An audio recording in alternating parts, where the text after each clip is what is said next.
Welcome to Civil Services Achievers Point. We are discussing today the Assam Tribune of 29 October. This Assam Tribune analysis is based on the new pattern of APSC. However, it is also useful for the other state level government examinations. At Civil Services Achievers Point, we have various courses. For details, you can call at the number given below. You can also follow us on the various social media platforms. These are the answers to the MCQs of 28 October and these are the MCQs of 29 October. Students, you can pause the video here and you can try to answer these MCQs in the comment section below. The answers to these MCQs will be shared in our next current affairs class. So these are the important newspaper articles we are discussing and the important editorials. So students, let us begin with the news articles first. The first article is regarding the border standoff between India and China. And China has recently declared that the border issue is a bilateral issue between India and China. So this topic we are discussing under the General Studies 2 paper International Relations topic.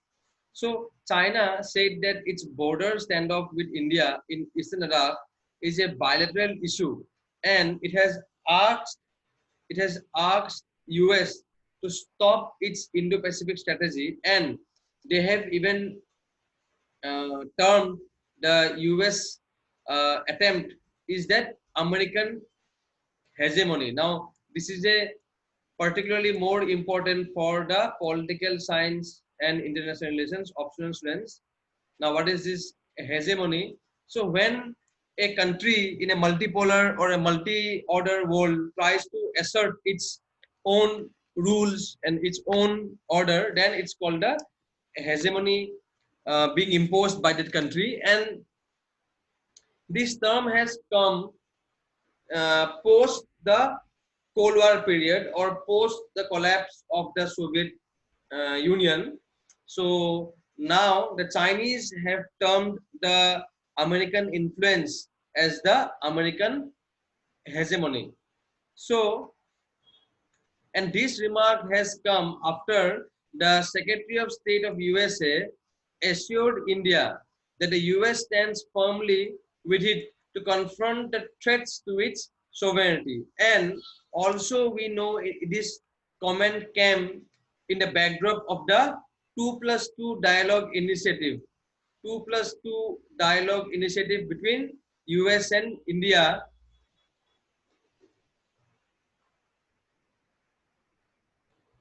So coming to our next important article, Pavindra Sharma and Kunjawala Devi Journalism Awards. Now, these awards are very, very important from our APSC prelims exam point of view. So this topic we are discussing under the General Studies on Assam paper, culture topic. So Pavindranath Sharma and Kunjawala Devi Memorial Journalism Awards are for the best reporting on human rights issues and women's issues respectively.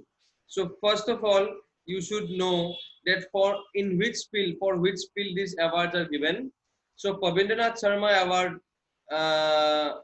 Pavindranath Sharma Journalism Award is given for the human rights issues, and Kunjawala Devi Award is given for the women issues. And the winner of these awards are the Diganta Sharma, staff reporter of Assamese Weekly Khadin, has been awarded the Pavindranath Sharma Memorial Award, and he has been awarded the award for best reporting on human rights issues. So this is important. This point is important. Again,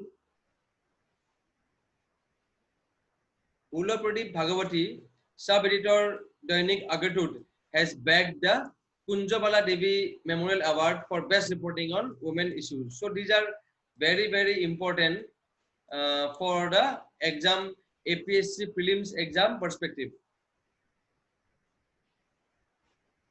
Now coming to our next important newspaper article, US to open embassy in Maldives. So this is a very historic decision, and APSC will definitely check this knowledge in the upcoming APSC prelims examination. So Pompeo discusses Indo-Pacific with President Soli, Maldives President Soli. So this topic we are discussing under the General Studies 2 paper, International Relations. The US will open an embassy in Maldives, and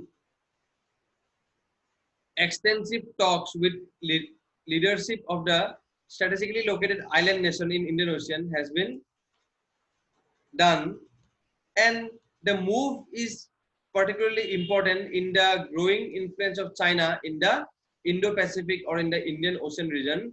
The move is seen as a part of Washington's push for a free and open Indo-Pacific to curb China's growing influence in the region.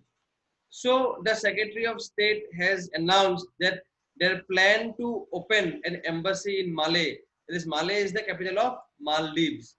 So this itself may be a question in the upcoming prelims examination since it is frequently in news. So this is again very important development. Now coming to the next important article, government streamlines patent rules to promote ease of doing business. So this topic is particularly important for the General Studies 3 paper, economic development.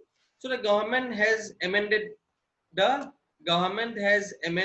patent rules to streamline the submission requirements regarding the working of a patented invention on a commercial scale in India.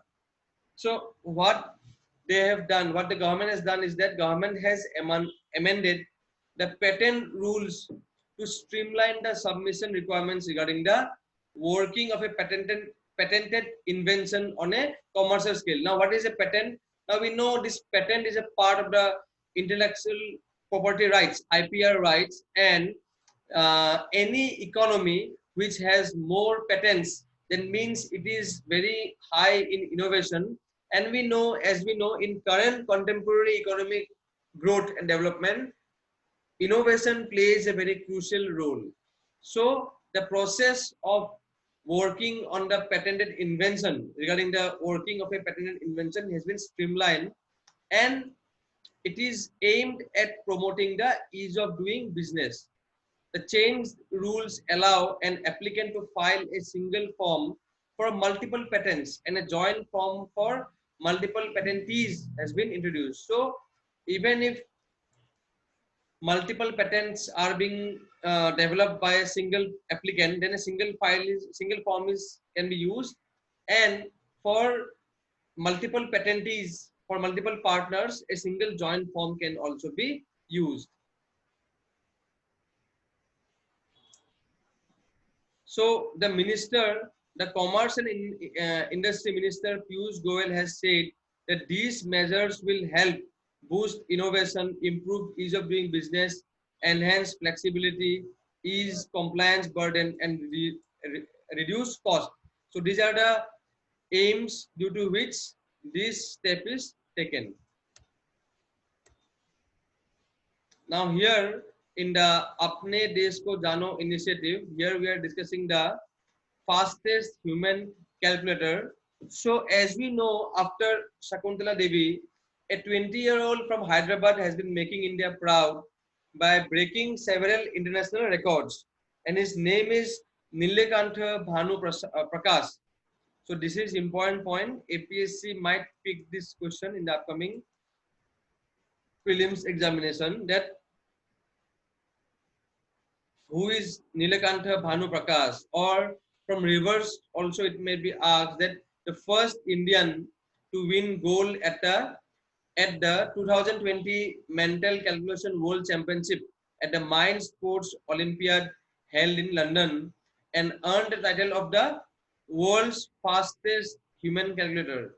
A question on this is highly expected in the upcoming APSC prelims examination. So students should be very careful and they should note it down. So here the government has mentioned regarding the Jalasampad Vibhag Assam, that is the Water Resources Department Assam, and regarding this the Jalasampad Vibhagor Abhinav Prayak, the Kolong Punarjivikaran Asoni, means the revitalization of the Kolong. So students can go through this initiative by the Assam government.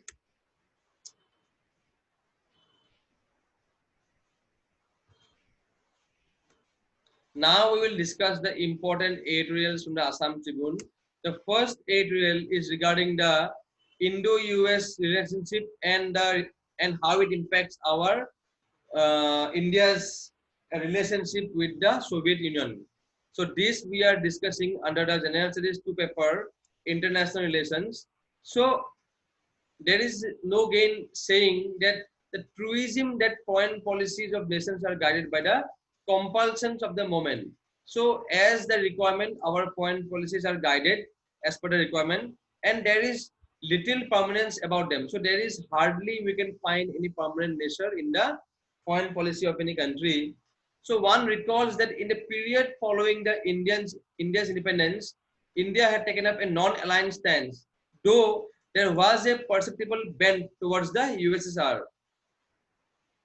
So, though after independence, India has always been vocal of the uh, non-alignment movement, but still India had a favorable tilt or favorable bend towards the USSR, and the breakup of the USSR had brought about a change of alignment which, and along with the globalization of economy, entailed India also strike up closer relations with US. So what happened after the 1990s or late 80s is that due to the rising globalization of the economy and the collapse of the Soviet Union, India could no longer keep its distance with the US because the US became the biggest economy and arms supplier in the world. But gradually, as Russia began to be economically emasculated, while China lowered its bamboo curtain and began aspiring towards becoming a global superpower, India perforce had to become more dependent on the US and the Western powers. And the post 1962 Indo-China War had seen the nadir in the relationship between India and China.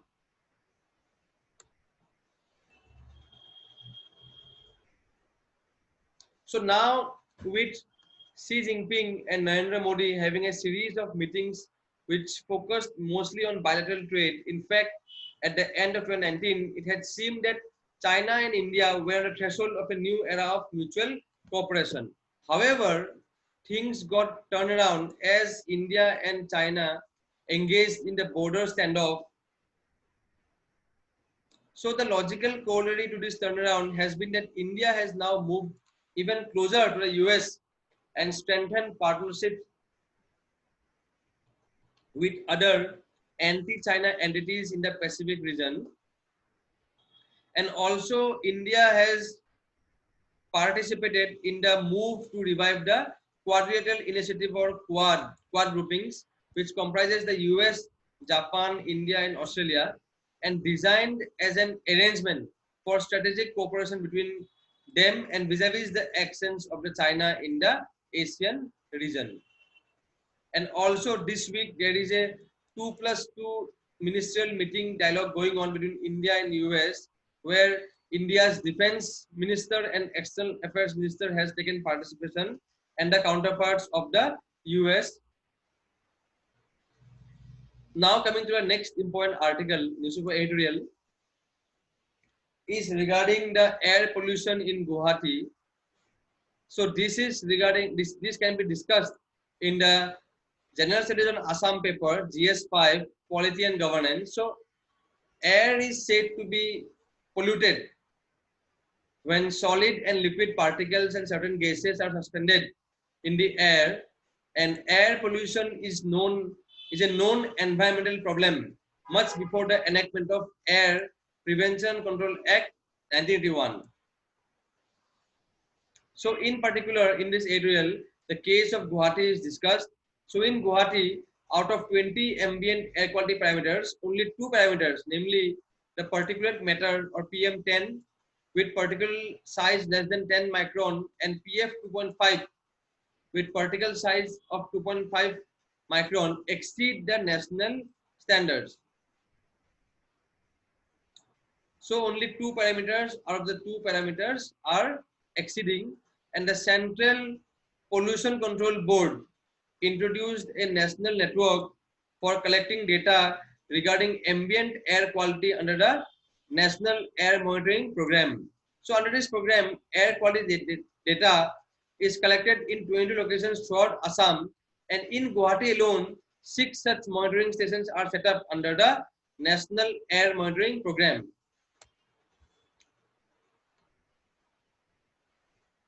So here, in addition to that, there is one continuous ambient air quality monitoring station, that is the CAAQMS. So APSC might ask the full form of this, since it is frequently in news, where air quality is measured in an automatic and continuous process. Data generated under NAMP and from CAAQMS are sent to the CBCP, that is the Central Pollution Control Board, which compiles data and analyzes the same to express the air quality terms of air quality index, and finally it uploads in the website. So AQI, what is the AQI? That is the air quality index, is a rational number and indicates the quality of air rather than a complex mathematical formulation. AQI values 0 to 50 indicate good air quality, followed by 51 to 100 satisfactory, 101 to 200 moderate, 201 to 300 poor, and 301 to 400 very poor, and 401 to 500 severe. So these categories should be known by students because a prelims based question may be asked regarding this.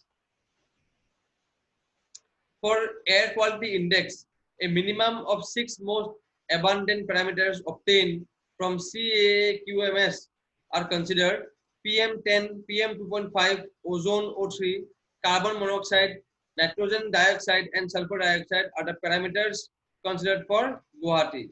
So you should know what are the parameters considered for Guwahati, because APSC might check this point in the upcoming exam. So here various parameters on how the AQ is measured and how Guwahati performs in this category. So here in the editorial, the author asks the government to take timely measures, because if not taken, Guwahati air will be polluted to the severe category in dry season in near future, because other factors of pollution like ever increasing vehicular traffic, industrial infrastructure and construction activities, climate change, etc. may increase the problem. So with this, we come to an end to today's current affairs class. I hope this class was very helpful. Thank you. Thank you very much.